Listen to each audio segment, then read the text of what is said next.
একদিকে শাওনের অপ্রত্যাশিত মৃত্যু, অন্যদিকে কন্টেন্ট ক্রিয়েটর নাফাইসা নিশার 2 বছরের প্রতারণার সম্পর্ক ফাঁস। দুটো ঘটনাই যেন আজ তোলপাড় সোশ্যাল মিডিয়ায়। কন্টেন্ট ক্রিয়েটর ফারহানা বিথির গ্রুপের তরুণ সদস্য শাওনের অপ্রত্যাশিত মৃত্যুতে যেন শোকাহত ছিল তাদের পুরো টিম।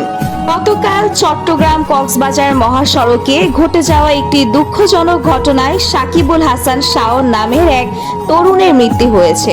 তিনি ফারহানা বিথি আপুর গ্রুপের সাথে একটি প্রাইভেট ট্যুরে অংশ নিয়েছিলেন বলে জানা যায়।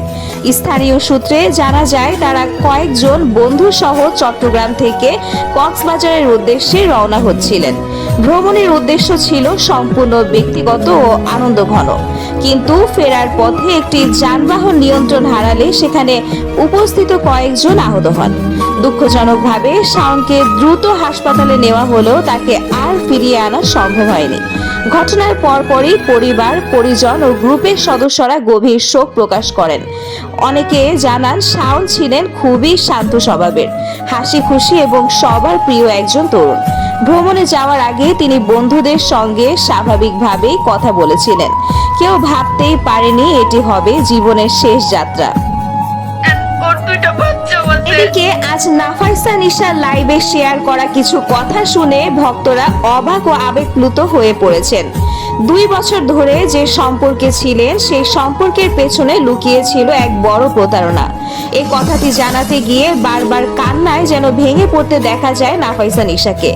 নাফাইসা নিশা বলেন, এই 2 বছরে আমি কিছুই বুঝতেই পারিনি আমাকে কত বড় প্রতারণার মধ্যে রাখা হয়েছে। আর এই প্রতারণা শুধু তার ছেলের নয়, ছেলের মায়েরও। কান্না জড়িত কণ্ঠে নিশা আরো বলেন, আন্টি তো সব জানতেন তার ছেলে বিবাহিত, জানতেন তার 2টা বাচ্চা আছে, তবুও আমাকে কিছুই বলেননি কখনো। জানতেন তার ছেলে আমাকে বাসায় নিয়ে যাচ্ছে, আমার সঙ্গে ভবিষ্যতের কথা বলছে। তাহলে মা হয়ে আপনি কিভাবে এমনটা মেনে নিতে পারলেন? নিশার ক্ষোভ এখানেই শেষ নয়।